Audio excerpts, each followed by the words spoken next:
মাননীয় স্পিকার, আমাদের আয়ের জায়গায় আমরা আসি। আয়ের জায়গায় আমাদের 2026-27 সালে রাজস্ব আয়ের টার্গেট ধরা হয়েছে 6,95,000 কোটি টাকা। তো এখানে আমরা দেখি যদি আমরা ব্যাক করি তাহলে দেখা যাবে 24-25-এ এটা হয়েছে 4,37,029 কোটি টাকা। তো এখানে পরিষ্কার দেখা যাচ্ছে যে এই বাজেটে ঘাটতি বাজেট ধরা হয়েছে 2.5 লক্ষ কোটি টাকা।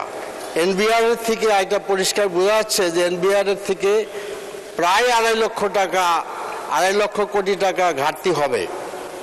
তো সেক্ষেত্রে আসলে ইফেক্টিভ ঘাটতি দাঁড়ায় প্রায় 5 লক্ষ কোটি টাকা, which is about 50% of total budget. এটা কিন্তু খুব চিন্তার বিষয় আর কি। তো এরপরে আরেকটি কথা বলতে চাচ্ছি, সেটা হলো যে আমাদের অপারেটিং কস্ট বা পরিচালন ব্যয় বাংলাদেশে অনেক বড় ব্যয়। সেখানে 3,16,075 কোটি টাকা, যা মোট বাজেটের 33.70%, which is very very big. কাজে গভর্নমেন্ট শুড কনসিডার, দেখতে হবে যে আমরা এই পরিচালনের ব্যয়ের এত বিরাট বোঝা নিয়ে আমরা অগ্রসর হতে পারবো কিনা। আমি প্রপোজ করতে চাই যে মাননীয় অর্থমন্ত্রী বিষয়টা রিভিউ করে দেখবেন, পরিচালনা ব্যয়টা আসলে কমানো দরকার।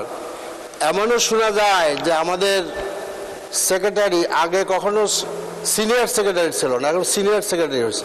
Senior secretary, additional secretary, joint secretary, কারো নাকি মাননীয় স্পিকার চেয়ারও নাই বসার, রুম তো নাই, চেয়ারও নাই, অথচ এদের বেতন ভাতা আমাকে দিতে হচ্ছে। কাজেই আমি খুব কনসিডারেটে বলতে চাচ্ছি যে মাননীয় অর্থমন্ত্রী একমত হয়েছেন আমার সাথে, এই পরিচালন ব্যয় আমাদের মানে অবশ্যই রিভিউ করা দরকার।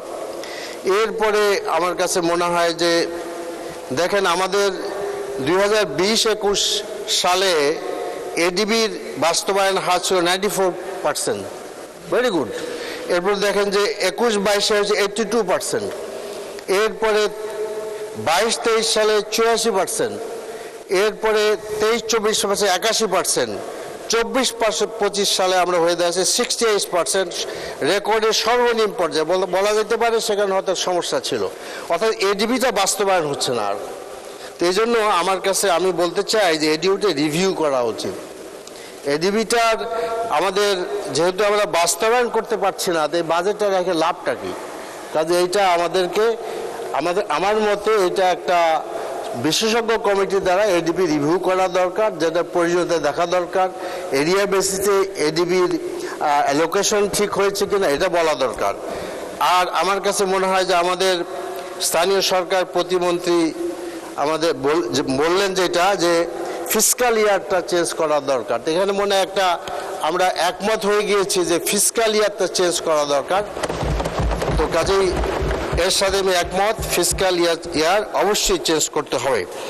এরপরে আমরা বলছি যে এখন আমাদের রাজস্ব আয়ের যে সমস্যা, এই রাজস্ব আয় আমরা দেখি যে রেস্টুরেন্টে কোথাও গেলে ভ্যাটটা ঠিক মতো আদায় হয়, অনেক সময় দেয়, কিন্তু আমাদের ভ্যাটের চালান দেয় না, যার ফলে এই টাকাটা সরকারি খাতে জমা হলো কি না এটা কিন্তু আবার নিশ্চিত না।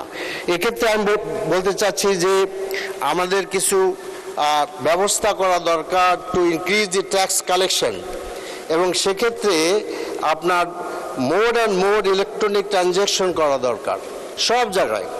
এবং আমি বলতে চাচ্ছি যে introduce of electronic cash register at all shops and wholesale points, electric cash মানে রেজিস্টার থাকা দরকার। এরপরে স্যালারি যেটা দেখা যায়, প্রাইভেট স্যালারি এবং গভর্নমেন্ট স্যালারি তো যাচ্ছেই, প্রাইভেট কোম্পানি সমস্ত প্রতিষ্ঠানের salary should go to the bank. এরপরে যেটা আমরা বলতে চাচ্ছি যে একটা এনবিআর-এর আপনার যে ফোকাসটা, এই ফোকাসটা বড় বিজনেস যেগুলো আছে সেখানে আমাদের করা দরকার, যারা বড় বেশি টাকা আয় করে। তবে এইটা ঠিক যে কর্পোরেট ট্যাক্স কমানোর কথা সরকার যেটা বলেছেন এর সাথে আমরা একমত। তো এই জন্য আমার মনে হয় যে এনবিআরকে যদি ট্যাক্স কালেকশনে আমরা আরও সক্ষম করে তুলতে পারি তাহলে ট্যাক্স কালেকশন বাড়বে।